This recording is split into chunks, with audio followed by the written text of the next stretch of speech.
The first 2 innings there, you guys put up 5 runs on 6 hits, more runs than you'd scored in any game during this whole losing streak, and then the next 8 there's only 1. What happened there offensively? Losing teams will find ways to lose, and unfortunately, we're in the midst of that right now. This is a game tonight that we didn't lose as much as we just flat out just gave it away, and it's too bad. But these guys will learn that nobody feels sorry for you in this game. I mean, this will keep happening until they make a decision as a unit that enough is enough. Because tonight, of all the games, this one really bit us not making contact with runners at second and third and 1 out. Not once, but twice tonight early in the game. And 2 of our best hitters, but for whatever reason, and everybody on our team has had multiple opportunities in that situation, and for whatever reason, whether they're trying to do too much or they tighten up, although the pressure is more on the pitcher than the hitter, we don't even make contact. And tonight it really jumped up and bit us, and along with the 4 errors. And ironically, Casey Meisner we have not scored any runs for, and tonight we get him 5 early. And it was just a night when he just simply did not have it. When they put the 4 spot up, they put him right back in the ball game again. And then to add fuel to the fire, in the 8th inning, we missed a sign that took us out of what could have been a very big inning in the bottom of the 8th, and that was kind of the coup de grace for the night.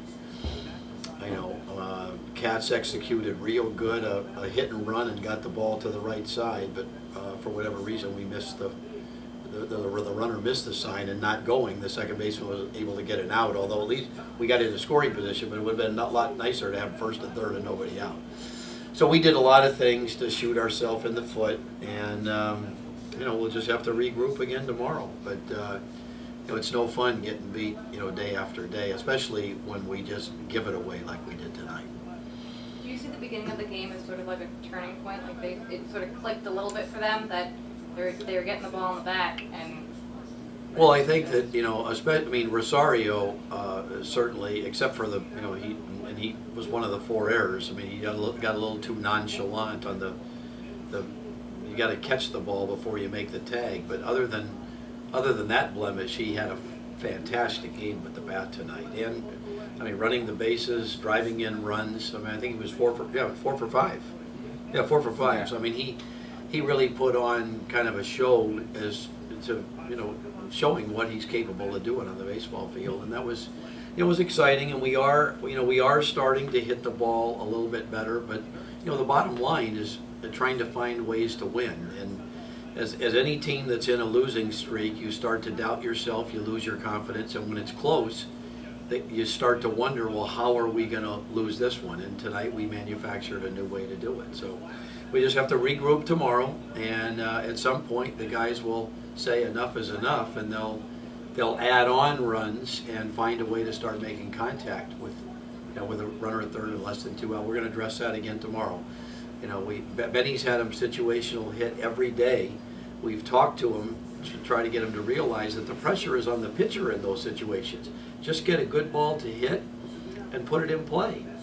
Certainly the first 2 strikes belong to the hitter, but if it gets to 2 strikes, then they've got to shorten up and just think about putting the ball in play, especially when the defense is playing back, and just a little ground ball will give you a run and advance another runner to third base. But we're just having a tough time executing that right now.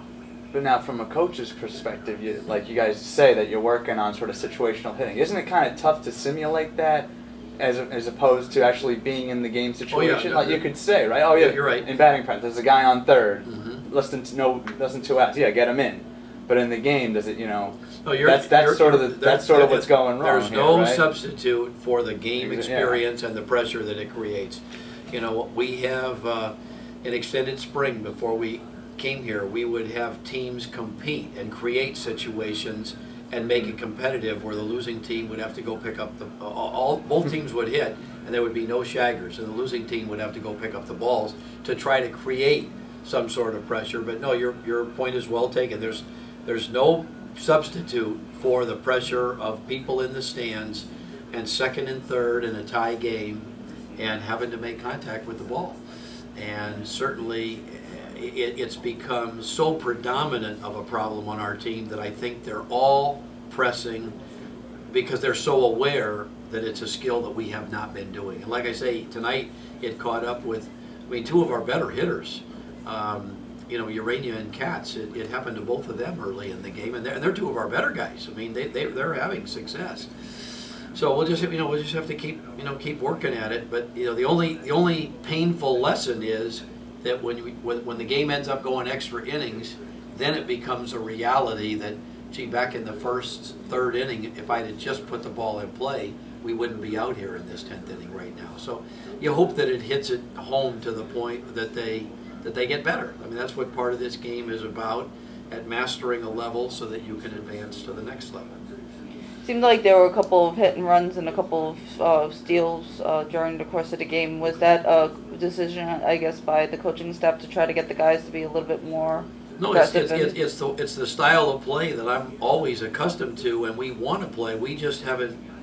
We've been getting shut out so much. We had a game on the road trip where we never got a runner to second base. We had 2 games where we never got a runner to third base. So when you're down early, then there's no opportunity to run. Tonight we were able to at least put some pressure on them early, and Rosario executed a couple real nice hit and runs, and Bernal stole a bag. Rosario executed a good delay steal. So we did some good things in what turned out to be a very ugly game. But there's always some pluses in there, and we just have to find a way to play a complete game so that the guys can taste winning again, because it hasn't happened in over a week. Was part of that. Do you think this losing streak can be used as a learning experience in their growth as players? Well, hopefully, because what we're going to address tomorrow is that, see, for the high school players, they play Tuesday, Friday. The college guys might play 3 or 4 times a week, but in pro ball, it's our next off day is not till August 5th. So if as a group, if they think that we're going to finally win just by showing up or feeling sorry for themselves, this thing can mushroom and keep going in this direction until they make a conscious decision to play hard for a full 9 innings and stay focused so that we don't make the little mistakes that decide the outcome of games. And certainly this was probably, of all the losses, this was the most prevalent in terms of simple execution things that every guy in that room is capable of doing that we did not do tonight, that caused us to come up on the short end. So from that standpoint, it should be a learning experience.